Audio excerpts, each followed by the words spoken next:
जी UN यानी government of India के ministry of social justice empowerment के अंतर्गत कम्युनिटी बेस्ड रिहैबिलिटेशन प्रोग्राम शुरू किए गए और इसमें जिला पुनर्वास केंद्र योजना या डीआरसी स्कीम्स जो है ग्रामीण अंचल में दिव्यांग भाइयों के लिए शुरू किया गया, जिसमें कि सभी प्रकार के स्पेशलिस्ट की जो सर्विसेज हैं गांव में और गांव के लेवल तक पहुंची, क्योंकि इससे पहले भी हमारे यहाँ पर ये विकलांग भाई और दिव्यांग भाइयों के लिए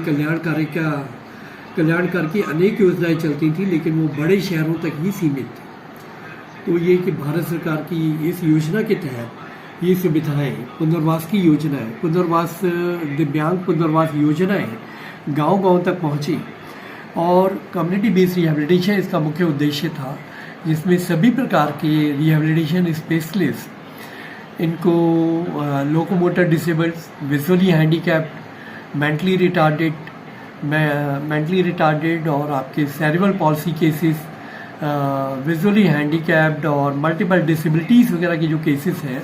इन सबको असेस करना, डायग्नोस करना और उनके लिए रिहैबिलिटेशन प्रोग्राम तैयार करके उनको पुनर्वसित किया गया, ताकि वो शारीरिक, सामाजिक और आर्थिक रूप से रिहैबिलिटेट हो सके। सर, हमें दिव्यांगों के बारे में कुछ बताएं।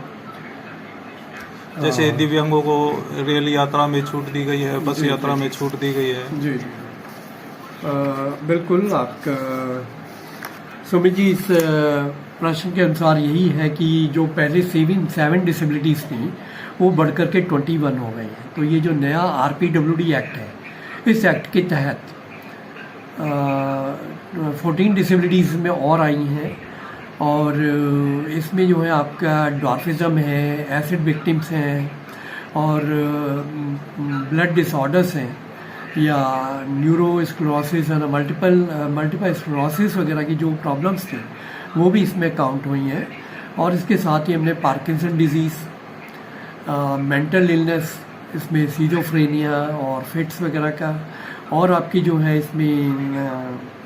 Autism spectrum ESD, autism spectrum disorder वगैरह भी इन डिसेबिलिटीज़ में काउंट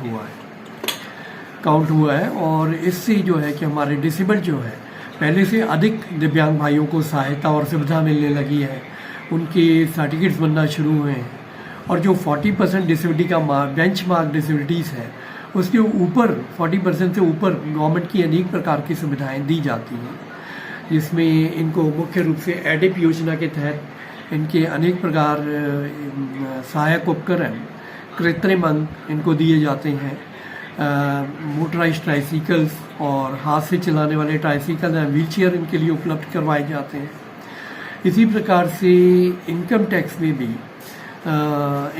में भी इनको छूट दी जाती है। इनकम टैक्स में क्राइटेरिया यदि 40 to 80% है तो उसमें इनको 75,000 की छूट दी जाती है, और यदि 80 to 100% है तो उसमें 1,25,000 की छूट इनको मिलती है, जिससे कि उसके होने वाले मेंटेनेंस और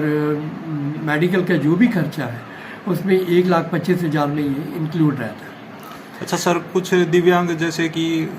रोड एक्सीडेंट या गंडासे में अपना हाथ गंवा देते हैं, उनके लिए कृत्रिम अंग लगाए गए हैं, सरकार ने कृत्रिम अंग की व्यवस्था की गई है जी। तो सर आप हमें उनके बारे में बताइए। ठीक, बिल्कुल, क्योंकि ग्रामीण एरिया है, हरियाणा जो है एग्रीकल्चर बेल्ट है और ज़्यादा से ज़्यादा लोग जो है इसमें एग्रीकल्चर में इन्वॉल्व है। तो कई बार इनके हर गांव में देखा गया है कि गड़ासे में, थ्रेशर में इन लोगों के हाथ कट जाते हैं, और यह है कि हाथ कटने के बाद जो है कि इनका एम्पुटेशन होता है एंड एक रिकवरी के बाद इनको कृत्रिम अंग दिए जा सकते हैं और दिए जाते हैं, जिसमें कि इनको कॉस्मेटिक हैंड्स हैं और मैकेनिकल हैंड्स हैं। मैं आपको इसमें दिखाता हूँ। तो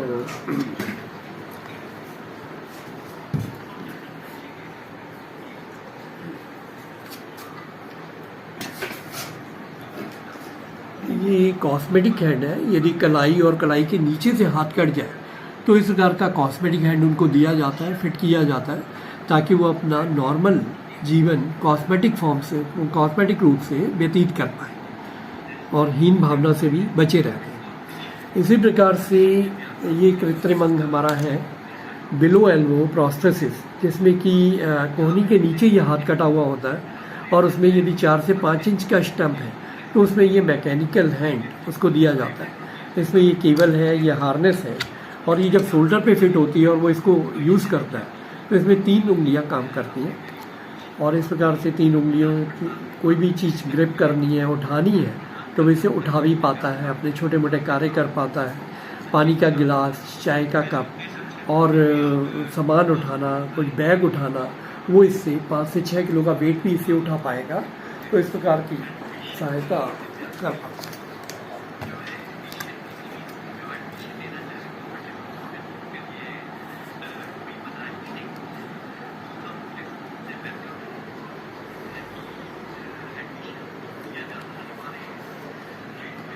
तो इस प्रकार के कृत्रिम अंग से ये अपना डे टू डे कार्य कर पाते हैं और अपनी दिनचर्या अच्छे से निभा पाते हैं। अब जैसे कि सर कई माताएं बहनें होती है हमारी, जैसे कि छोटा बच्चा होता है 9-10 साल की उम्र की आयु में, उसके पैर पाँव से नीचे जो पैर होते हैं जी। वो नीचे की तरफ लटक जाते हैं, 90 डिग्री के कोण पे नहीं रहते, वो नीचे की तरफ लटक जाते हैं और वो एक दिव्यांगता को बहुत बड़ा कारण होता है और वो इग्नोर करते हैं उसे। तो उसके बारे में आप हमें खुल के बताइए। जी बिल्कुल। गांव में देखा गया है कि अक्सर सेरिब्रल पॉल्सी के केसेस में या इन्फेंटाइल हेमीप्लीजिया के केसेस में जो है इन बच्चों की आधी बॉडी का हिस्सा जो है अधरंग टाइप जिसे कह सकते हैं, तो उसमें इनके पैर भी इन्वॉल्व हो जाते हैं और पैर जो है कमज़ोर होने के कारण इनके पंजे नीचे की तरफ गिरने लगते हैं, जिसको कि हम लोग फुट ड्रॉप कहते हैं और पैर का क्लियरेंस नहीं हो पाता, पैर ड्रैग करता है। तो इस प्रकार के पैर जो नीचे गिरते हैं बार बार, उसमें फिजियोथेरेपी चाहिए। फिजियोथेरेपी के बाद हम उसमें स्प्लिंट्स वगैरह लगाते हैं और इसी से मिलता हुआ AFOs उनको दिए जाते हैं, ताकि AFOs जो है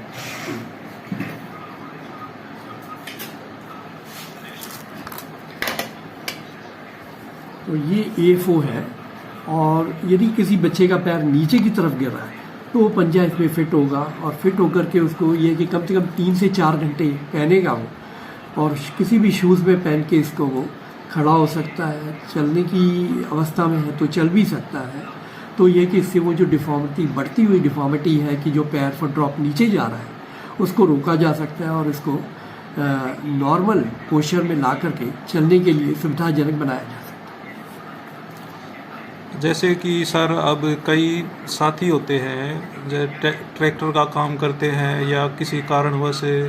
मकान की छत पड़ जाती है, रीढ़ की हड्डी में दर्द होने लग जाता है, तो उसके लिए सर क्या वो है सुविधा दी गई? बिल्कुल। जैसे रीढ़ की हड्डी में चोट लगना, रीढ़ की हड्डी की प्रॉब्लम होना एक कॉमन सी बात है। गांव में अक्सर लोग कभी पेड़ से गिर जाना या ट्रैक्टर ट्रॉली के नीचे काम करते हुए ट्रॉली का नीचे गिरने से स्पाइन में चोट लग जाना या किसी दीवार के नीचे दीवार के गिरने से कई बार उसके नीचे दब जाने से भी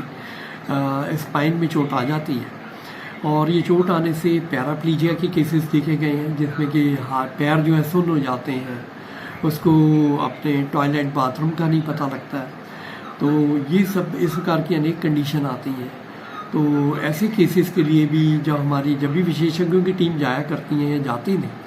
तो उसमें उनको असेस करना, आइडेंटिफाई करना और उसमें उनकी थेरेपी के लिए उनको बताना और इसके साथ साथ इनको जो भी सहायक उपकरण थे वो तो दिए ही जाते हैं। ऐसे केसेस में व्हीलचेयर वगैरह भी जो है रेड क्रॉस के थ्रू उपलब्ध करवाई जाती है, ताकि ये इंडोर मोबिलिटी और आउटडोर मोबिलिटी इनकी हो सके और ये भी समाज की मुख्य धारा में इन्वॉल्व हो सके, मिल सके।